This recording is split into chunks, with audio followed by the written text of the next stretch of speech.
It's called Sketching a Montage on Architecture, and inspired by this theme of literary montage, which is constructing without necessarily saying anything. So it's entirely constructed of quotations, no words of my own. Method of this project, literary montage. I needn't say anything, merely show. There is a crisis in the architectural profession and in the architectural education. To make architecture is to map the world in some way, to intervene, to signify. It is a political act. Architecture then, as discourse, discipline, and form, operates at the intersection of power, relations of production, culture, and representation, and is instrumental to the construction of our identities and our differences, to shaping how we know the world. When confronted with such a parallax gap, one should renounce all attempts to reduce one aspect to the other, or even more to enact a kind of dialectical synthesis of opposites. The task is, on the contrary, attempts to resolve this deadlock. It is important to recognize, additionally, the specificity of architecture as a social practice. She had some thoughts on that too, even as a non-architect, that were really intriguing. I think it's important for students to look at just not the concept, but what really does that mean? Will it really benefit the community you're trying to preserve? Drawing heavily on Weber, Bordeaux uses the predominance, Bordeaux argues that the predominance is maintained by the use of symbolic power, by cultural means. The dominant class maintains social closure and transmits power and privilege through the generations by erecting symbolic boundaries around itself. These take the form of distinctive lifestyles and tastes. It is held deeply that taste is perfectly personal, natural thing. I just happen to have certain tastes, naturally.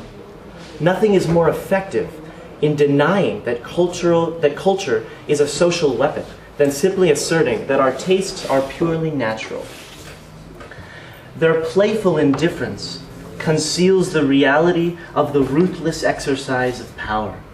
What they stage as an aesthetic spectacle is reality for the masses of ordinary people. Their indifference towards ideology is the very form of their complexity with the ruling ideology, complicity with the ruling ideology. We are not dealing with a longing for real equality, but with the longing for a proper appearance.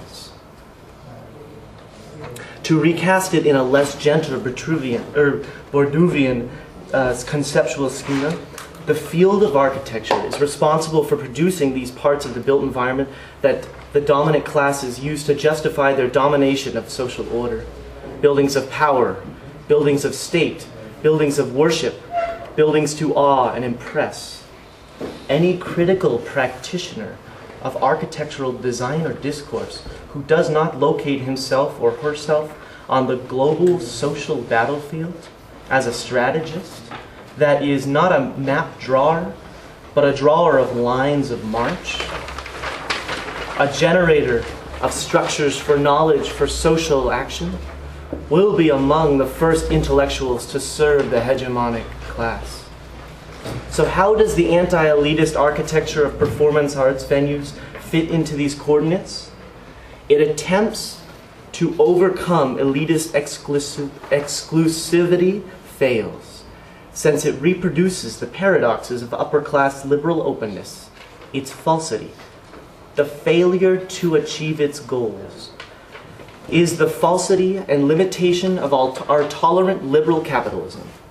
The effective message of the political unconscious of these buildings is democratic exclusivity. They create a multifunctional, egalitarian, open space, but the very access to this space is invisibly filtered and privately controlled. Now the reflected image has something separable, transportable.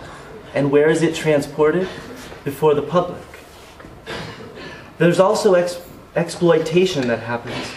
Imagine someone so poor that they can't say no to help. That leaves them sort of powerless, and they have to take something. We could have had a bigger closet. You know, If you have dress clothes, I like my clothes to be hung up. You don't want to have stuff wrinkled up. You want to have a place to hang it.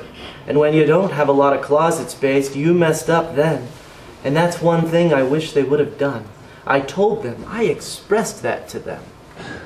I gotta have a place, or I gotta have a washer and dryer, and I've gotta have a lot of closet space.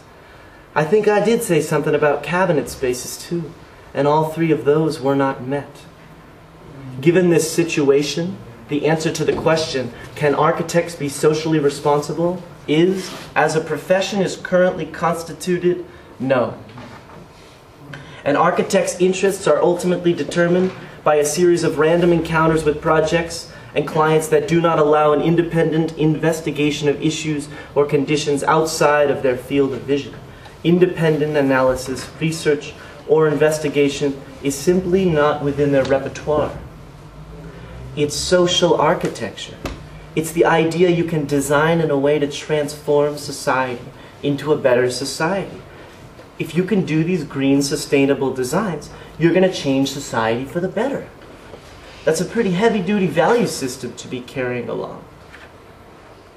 In every era, the attempt must be made anew to wrest tradition away from a conformism that is about to overpower it. In the task of transforming the architectural profession into a socially and politically relevant field, the academy must be considered a frontline combatant, strategizing the attack in collusion with people on the ground who at this moment are leading the insurrection. Schools and studios are contradictory sites, composed of conflicting discourses between dominant-subordinate ideologies, cultures, knowledges, voices, a struggle between reification and resistance.